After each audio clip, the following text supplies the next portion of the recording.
Assalamualaikum warahmatullahi wabarakatuh. Kami di sini akan mempresentasikan hasil diskusi kami yang berjudul menyusun kalimat dengan benar dalam bahasa Indonesia. Sebelumnya saya akan memperkenalkan diri saya dan juga teman-teman saya. Nama saya Latifatul Munawaroh. Di sebelah kanan saya ada Mbak Musabiqah Khairatul Hima dan di sebelah kiri saya ada Mbak Alzaina Wahdafi Uktazima. Untuk kali ini kita ada dua pembahasan. Yang pertama kaidah kalimat bahasa Indonesia dan yang kedua kaidah pemilihan kata dalam bahasa Indonesia. Langsung saja ke materi.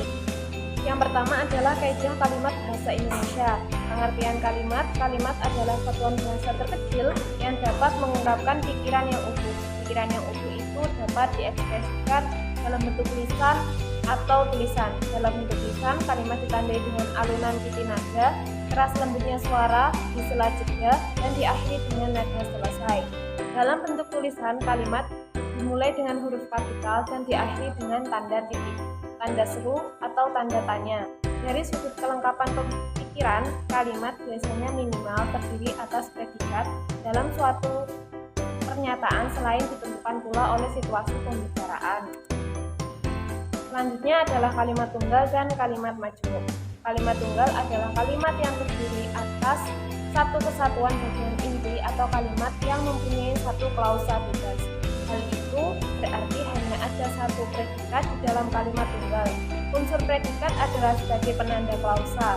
Kalimat tunggal dapat dipilah menjadi 4 macam yang diberi nama atau label tambahan sesuai jenis kata atau frasanya, yaitu nominal, adjektiva, verbal, dan numeral. Contohnya yang pertama yaitu kami mahasiswa UIN Susta Riau. Itu merupakan contoh kalimat nominal. Yang kedua, jawaban anak pintar itu sangat tepat. Merupakan contoh kalimat adjektiva. Yang ketiga, sapi-sapi sedang merumput. Merupakan contoh kalimat verbal. Dan yang terakhir adalah mobil kaya raya. Mobil orang kaya itu ada 8. Itu merupakan contoh kalimat numeral. Kalimat majmuk dapat dikatakan berasal dari 2 atau lebih kalimat tunggal. Dengan kata lain, kalimat majmuk berasal dari kalimat yang sekurang-kurangnya terdiri atas subjek dan 2 predikat. Kalimat majmuk dibagi menjadi 2 bagian, yaitu kalimat majmuk setara atau koordinatif dan kalimat majmuk bertingkat atau kompleks atau subordinatif. Kalimat majmuk setara, contohnya Anto gemar menulis sedangkan Anita gemar menari. Contoh kalimat majmuk bertingkat adalah agar koperasi unit usaha atau KUD berkembang, perlu dipikirkan penciptaan kader-kader yang tangguh. Selanjutnya, unsur-unsur kalimat. Unsur kalimat adalah fungsi sintaksis yang biasa disebut juga jabatan kata atau peran kata, yaitu subjek, predikat, objek, pelengkap, dan keterangan. Nah, kalimat bahasa Indonesia baku itu sekurang-kurangnya terdiri atas 2 unsur, yakni subjek dan predikat.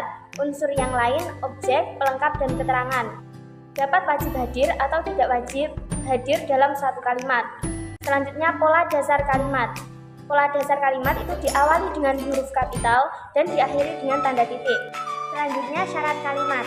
Syarat kalimat adalah persyaratan pokok yang perlu diperhatikan dalam penentuan sebuah pernyataan. Berupa kalimat atau bukan adalah adanya unsur predikat dan permutasi unsur kalimat. Keduanya dapat dijadikan alat untuk mengetes sebuah pernyataan. Setiap kalimat dalam realisasinya sekurang-kurangnya memiliki predikat, sedangkan pernyataan atau kelompok kata yang tidak memiliki predikat disebut frasa. Untuk menentukan predikat sebuah kalimat dapat dilakukan pemeriksaan terhadap verba dalam untaian kata bersangkutan. Umumnya, kalimat bahasa Indonesia berpredikat verba. Selanjutnya, kesalahan dalam kalimat. Kesalahan dalam kalimat itu dibagi menjadi 4. Yang pertama, kalimat kontaminasi atau kalimat rancu. Kalimat rancu itu adalah kalimat yang kacau susunannya. Namun, kekacauan susunan kata dalam kalimat itu sifatnya khas. Kenapa dikatakan khas? Karena adanya pembentukan satu kalimat yang kurang tepat dari 2 kalimat yang benar, sehingga gagasan kalimatnya menjadi kabur atau tidak jelas. Yang kedua, ketidakjelasan unsur subjek dan predikat dalam kalimat. Pada sebagian kalimat yang tidak jelas unsur subjek dan tidak memiliki unsur predikat. Nah, hal itu akan membuat ketidakefektifan dan hanya biasanya memiliki unsur lain seperti objek, keterangan, dan pelengkap. Yang ketiga, gejala pleonasme. Dalam kalimat yang dimaksud dengan gejala pleonasme adalah penggunaan unsur kata atau bahasa yang berlebihan. Yang keempat, penggunaan kata yang salah dalam kalimat. Beberapa penggunaan kata yang salah dalam kalimat diantaranya penggunaan kata kalau. Yang salah, penggunaan kata di, penggunaan kata daripada, dan pengulangan kata. Untuk pembahasan yang kedua yaitu kaidah pemilihan kata dalam bahasa Indonesia. Yang pertama, pengertian diksi. Diksi adalah pilihan kata. Pilihan kata merupakan kegiatan untuk memilih kata secara tepat dan sesuai dalam mengungkapkan maksud dan tujuan kepada penyimak atau pembaca baik secara lisan maupun tulisan. Yang kedua, dalam pembahasan mengenai diksi terdapat 5 hal penting yang harus dipahami, yaitu yang pertama, syarat pilihan kata, kedua, pembentukan kata, ketiga, makna tersirat dan tersurat, yang keempat, ungkapan idiomatik, dan yang kelima, kata-kata yang bermiripan. Yang ketiga, ada ciri-ciri diksi. Yang pertama, tepat dalam pemilihan kata untuk dapat mengungkapkan gagasan atau juga hal-hal yang diamanatkan.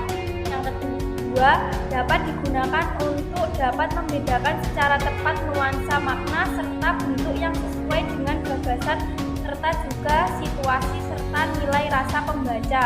Yang ketiga, menggunakan pembendaharaan kata yang dipunyai masyarakat bahasanya serta dapat menggerakkan dan juga memberdayakan kekayaan itu menjadi jaring kata yang jelas. Yang keempat, ada kriteria pemilihan kata. Ada 5 syarat dalam pemilihan kata, yaitu ada kebenaran, kecermatan, ketetapan, kelaziman, dan keserasian. Sekian presentasi dari kelompok kami. Wassalamualaikum warahmatullahi wabarakatuh.